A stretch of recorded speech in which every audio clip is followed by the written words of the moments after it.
Well, good morning, Tom. Thanks for joining me. We're in May now. I don't know where the year's gone so far. I know time's been flying. It's been hard to even schedule this podcast, and we've both been so busy.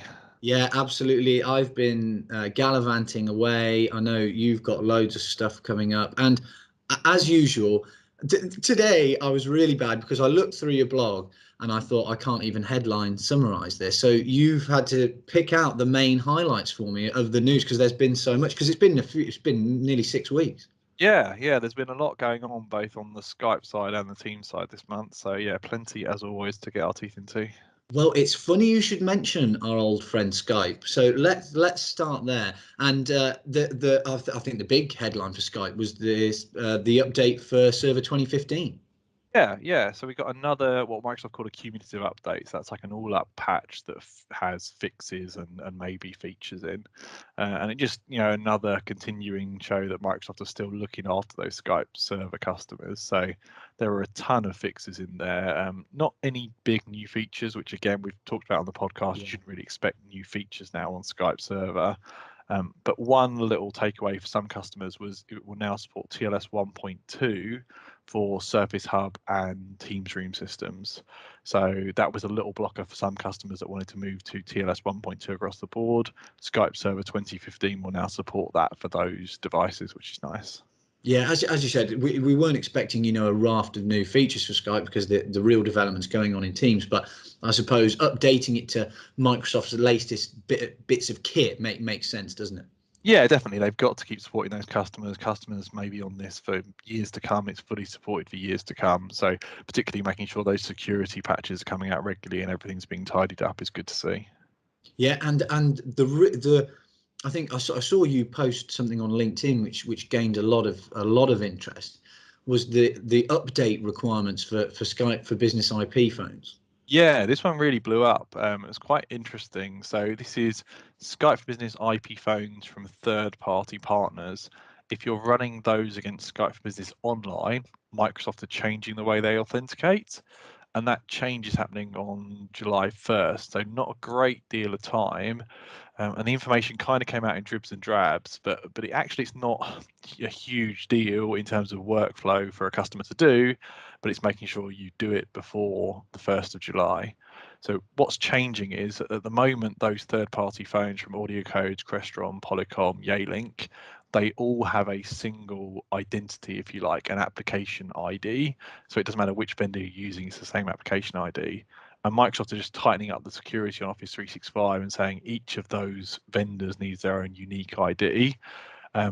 That will go into effect on the 1st of July. So what that means is that before that time, you have to approve your vendor on your tenant. So you have to say, I allow Polycom phones to connect, or I allow Audio Codes phones to connect. And all that is a approval URL. Click the URL, click I agree. And then you update the phones to the latest firmware that has that new ID in. But you have to do it in that order. If you update the phones before you click the link, essentially the phones have a new ID, they try and sign in, and it says, well, you haven't approved AudioCode, you haven't approved Crestron, so these can't sign in. Okay, and the full details are for that on your, and I should imagine most large enterprises who've got big amounts of these phones would be aware of this. Yeah, it's going out through the message center that they should be aware, definitely. Crestron, Polycom, and AudioCodes have already got FAQ kind of posts up. I've got all the URLs on my blog, but it is something that bigger organizations will need to be aware of and think about, because quite often they have a process of how these approvals work, who gets to do it, change control windows, testing firmware before it gets updated. And it's interesting, this is another tension of cloud versus prem. So this is a cloud change, an Office 365 change. And the thing with the cloud is you, as a customer, have got to keep up with your end of the bargain, keeping your clients patched, keeping everything you're supposed to do up to date. So although it's only kind of 2 months, I feel like, well, in a cloud world, that's the kind of thing you need to get used to. Like, you need to be aware of what's going on with the service. You need to pay attention to the changes. But yeah, it will be tight for some customers. I mean, the firmware hasn't even been released from those vendors yet, so they can't even test until those firmwares become available. Oh, right. Okay. So it is going to be quite a speedy, and like you said, we talk about the benefits of cloud services being agility and flexibility, but that's, as you say, that's got to be reflected in the business that's deploying them as well. Yeah, this is what you're signing up for. Like, things will change, things will improve, features will change, UI will change. That's part of the cloud deal. And I think in big enterprises, often there's some pushback. We're like, well, we want the benefits of the cloud, but we don't want you to mess with our stuff. Well, it's not your stuff anymore. It's a combined service for, you know, hundreds of thousands of customers. It's going to change. Yeah. Okay. Well, that I think that pretty much summarises the Skype news in terms of the CU9 update and the IP phone requirements. Let's move on to the new kid. Well, I was about to say new kid on the block, but that's really fair, is it? We're 2 years in GA, well, over 2 years in GA, and kind of 3 years if you count tabs. It's really not that new anymore. But yeah, still interesting how much fundamental change and UI tweaks and stuff are still happening in a 2-year-old product. You know, I guess that's this next topic is there's another UI change in Teams. Yeah, and is that the automatic hiding piece? Yeah, and I think this is a good thing. So this is if you're a member of a team in Teams, loving the language as always, you have that team in your UI. So you go to your Teams tab, and here's your teams: the Project X, the engagement with the customer, the internal sales team, the marketing team, whatever you're a member of. Very quickly, you can be members of lots and lots of teams. So at Modality, we operate a 1 team per customer model. And that's great because what that means is right from the initial sales engagement, pre-sales, all the information about who engaged, what was said, the documents that were issued all live in that team, through to a sale, Salesforce links to it, the post-sale delivery team, the project manager, the managed service, everybody lives in that. So it gives us this great ability to deliver to a customer and have everybody in our global team, our video managed service team, our 24-hour support team, all coordinated in the same place. But if you are a worker in Modality who deals with lots of customers, like in my role, I do strat guidance for multiple customers. I do product management for some of our customer products. I end up in lots and lots of teams, and that can become overwhelming in the UI. Like, I can be members of, you know, tens of customers at the same time. Now, I can take some responsibility to show and hide those teams in the UI, but what Microsoft have found, not surprisingly, is most people don't tend to manage that experience themselves. They're too busy doing the work they're supposed to do. So what Teams will now do is, if you haven't engaged in a team in 45 days, it will just hide it in the UI or put it behind a hidden Teams button. And that makes it like less overwhelming because the top X teams you were working on are visible to you, and the rest are still there. You just have to click more teams or show teams, and you'll see the rest of them. Yeah. So in your example, a customer that you might have had some strategic engagement on quite a long time ago, and then it's gone into, you know, the more on hand, the more in hand professional services side of thing, whereas you haven't had input for a while, it'll hide that team for you. Yeah, absolutely. And if someone still wants to get my attention, they can mention me and it will still pop up and I'm still a member of that team. But the way to think about it is, and the way we've been trying to talk about it with customers in terms of user adoption, is membership of a team is the option to look into it, not the requirement to read every message. So it's the right to walk into the project room. It's not the mandatory requirement to sit in the project room the whole time. And this is kind of taking that a little bit further. It's like, well, you don't have to read every message in every team. That's not the point of Teams. The point is people can mention you if they need you. You can read it if you want to, but you don't have to read every single message in every single team. No, and I suppose that's just, as you said, that's just another example of, you know, Microsoft reducing the admin of actually using Teams to allow users to focus on their proper workflow. Yeah, and it's a reaction to, you know, Microsoft pull all the statistics on who's using what. They have all the kind of data of how people are experiencing Teams, plus the quality of customer feedback. And this is directly from that. Like, you know, people are saying, well, this can get overwhelming. So, well, how do we fix that? Well, if you haven't been in the team in 45 days, odds are it's not super relevant for you day to day. Let's make it a little bit less cluttered in the UI.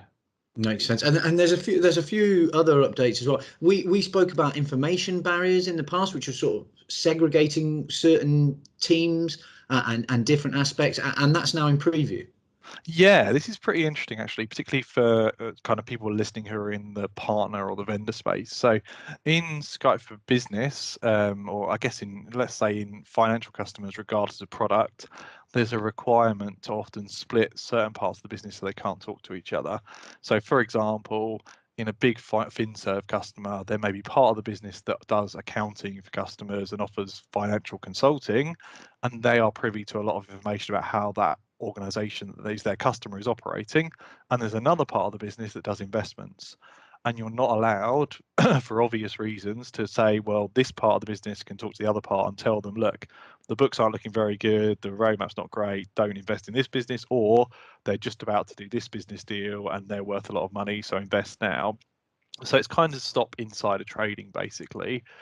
There are other verticals with the similar requirement, like drug development. Maybe they're not allowed to talk to certain teams because they're sub companies of one entity, that kind of thing. But typically it's FinServe. And previously, you'd always have to buy a third-party product that would go on top of Skype Business Server to create those barriers or those walls. And they were expensive products because there's a niche for that requirement, and Microsoft had a partner ecosystem that delivered it. But in Office 365, Microsoft don't really let partner applications get right in the middle of the communications because of the risk to the service. Like if they give that level of access, it has to be very, very carefully managed. So it's kind of driving Microsoft down a first party in the box route. And that's what's happening here. You can, in preview now, you can set up groups of people that are not allowed to talk to each other. So that's for chat, that's for being in the same team, that's for doing calling, that's for meetings. So literally this group of people are not allowed to be in the same meeting as this group of people. And it's interesting to see. It's going to be at the higher tiers of Office 365, so the E5, Advanced Compliance, kind of the high-end tiers, which makes sense. But having that in the box rather than dealing with another third party, another cost, the interop of running with a third party doing this kind of thing is a real benefit, I think, to customers. No, and I think you said before we started recording, you're quite impressed at how quickly Microsoft have brought this out for Teams, because obviously it is a crucial function that particular verticals really need. Yeah, absolutely. I think that's why it's been pushed in preview and it's coming out relatively quickly, because this is not a requirement for every single customer. It is a small niche, but a very important niche to Microsoft. And it's a reason why a number of customers would need to stay on Skype server rather than going to cloud. And also it's a requirement beyond just Teams. So it will apply over time to things like SharePoint and other workloads where all documents can't be shared between these teams, that kind of thing. So yeah, nice to see Microsoft taking that requirement seriously and baking it right into Office 365. And next up, something you wanted to touch on as well in terms of PowerShell modules.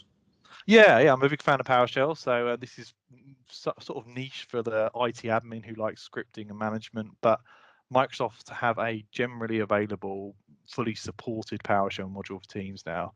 So we've had a preview module forever. Preview in Microsoft language is kind of like beta or like subject to change.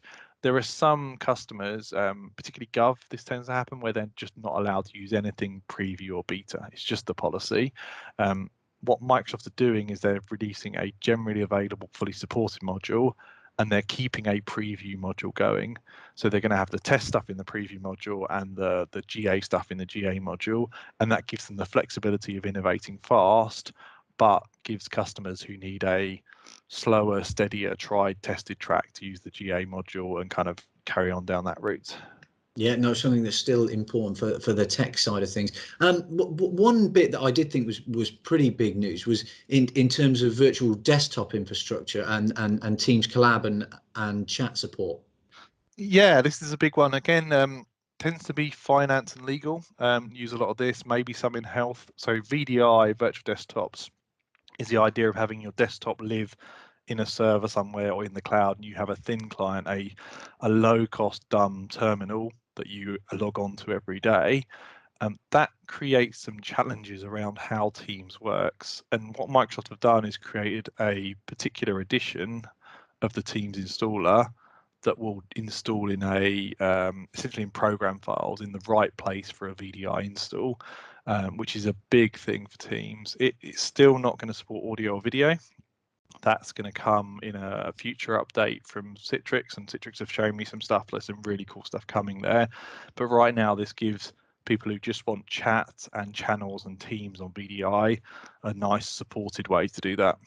Yeah, because I was going to say that the traditional problem with VDI has always been video, hasn't it? Because if you take the processing power away from the local PC, it's how you provision that from a server level. But that's going to come in the future. But for the moment, you will be able to do the chat thing from a virtual environment. Definitely, yeah. So you can do chat now, and I'm hoping Citrix might have some stuff to talk about at UC Expo around like what they're doing. They've shown me some stuff, like there's stuff coming there, and that'll be the big step forward. Is once you can do audio and video on thin terminals, which you can do on Skype for Business today. But yeah, this is a nice step in the right direction for having at least chat and Teams, as in text-based channels, files, tabs, all in VDI now.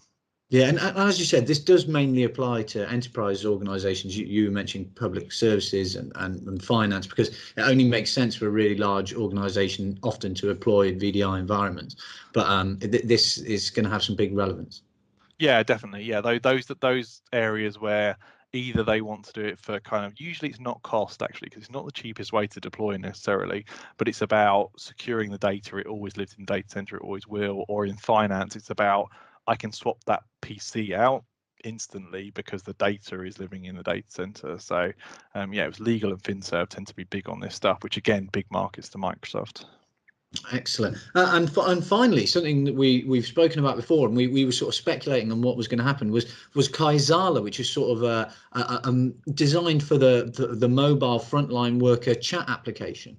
Yeah, this is an interesting one. So Kaizala, just a recap, it was built from the kind of the team in India, Microsoft India, as a garage project, as a kind of a labs project, and it's a essentially kind of a WhatsApp-like experience. Like you can consider it a WhatsApp clone if you were being cruel, but it has a superset of features. So it has an API to do business application integration.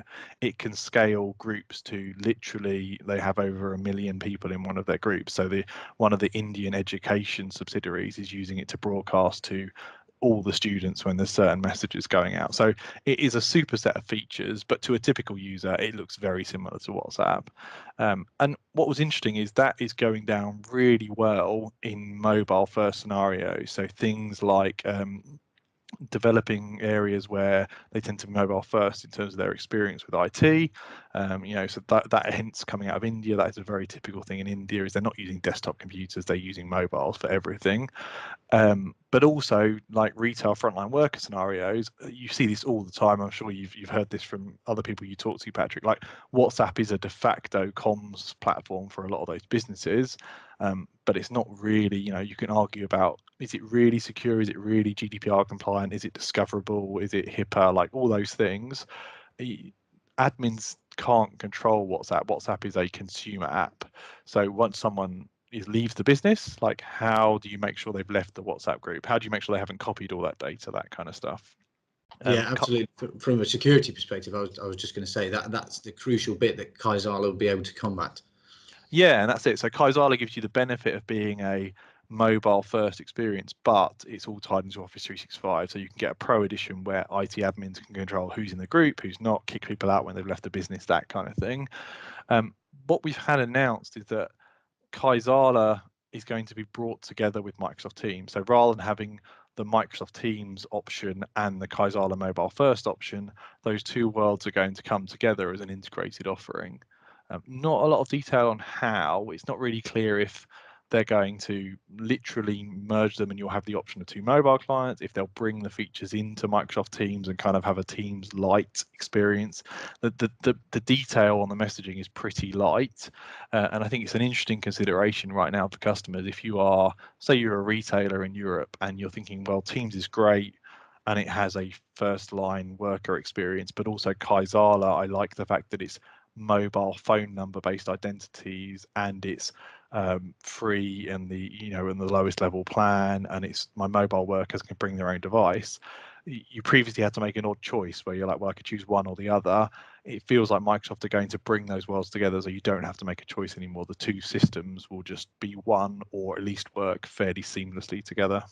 Yeah, it's going to be interesting because I haven't actually tried the Kaizala app myself, but I know a few people that have, and they were quite impressed with it. So it'd be interesting to see how they integrate that into the whole Teams experience. Yeah, it's a very good app. It's super lightweight, does just one thing and works a lot like the WhatsApp experience. Fast to load, fast to run, simple integration.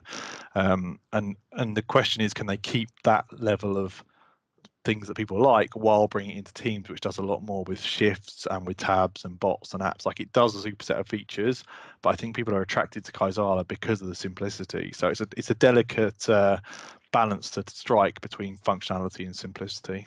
Yeah, it'll be interesting to see how that develops. Well, I think that's it for the main headlines of the news. There was a lot of other information though, so people can find that on your blog. Obviously, if they go to tomtalks.uk and they can find any other stories there as well as further details on these.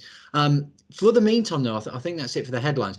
We obviously, by the time this podcast comes out, hopefully at the end of this week, next week we've got UC Expo, which both you and I are appearing on stage. Obviously, you're more popular because you appear a couple of times on. Well, we'll see. I heard on the grapevine you guys are in the keynote theatre, so I think you might gazump me in terms of audience potentially.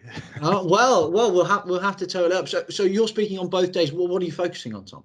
Yeah, so I'm doing the same session I've done for a few years, which is a Microsoft Teams in the real world. So it's just a half-hour session, demarketing all of the story. So what are your actual options to deploy it? How does the licensing work? How does doing it as your meeting platform work? How does the telephony work? And what I do each year is I kind of draw on our actual customer experience with Teams and try and stay away from any buzzwords and just give a 30 minutes of like, here's things you consider if you're going to meetings, here's things you should consider if you're going to telephony. So really looking forward to that and doing it both days, Wednesday and Thursday. So if you're around, it'd be great to see you in that session, and I'll be around before and after as well. So hope to catch a lot of people. It's usually a good show for catching up with everybody. Yeah, absolutely. UC Expo, excellent for networking. And you're also at another event in the States in early June. Yeah, Comms vNext. I'm really looking forward to this one. This is a community-driven Microsoft UC event, so focused just on Microsoft UC kind of and collaboration, run by 4 MVPs in the US, and it's a 2-day focused event with lots of good people from Microsoft, lots of really good focused sponsors. Everybody in this collab and UC space is going to be there, and very technical sessions. Again, not a marketing conference, a technical, let's get into the nuts and bolts of how this actually works conference. So selfishly, I'm speaking, but selfishly I'm looking forward to going to a lot of the sessions from my friends and peers kind of around the UC space to see what the latest is from all of them. And no doubt, if people want to find out more about that, they can find the details on your blog, or I think it's Comms vNext as well as the website address. Yep, commsvnext.com. There's still tickets open for the event in June, and yeah, it's one that I think I'd heartily recommend if you're in this space. Well, excellent. I think that's probably it for this roundup, Tom. So we'll catch up at UC Expo next month, and we'll get another podcast out because no doubt there'll be some more news and updates from there as well. Yeah. So there'll be lots from UC Expo, and Microsoft Build is just happening as we record this. So there'll be a bunch of news in the next podcast, and look forward to seeing you at UC Expo. And if anybody's there, make sure you get to Patrick and Rob's session, and it'd be great to say hello as well. Brilliant. And well, as always, Tom, thanks for coming on. Cool. Cheers, Patrick. Talk soon.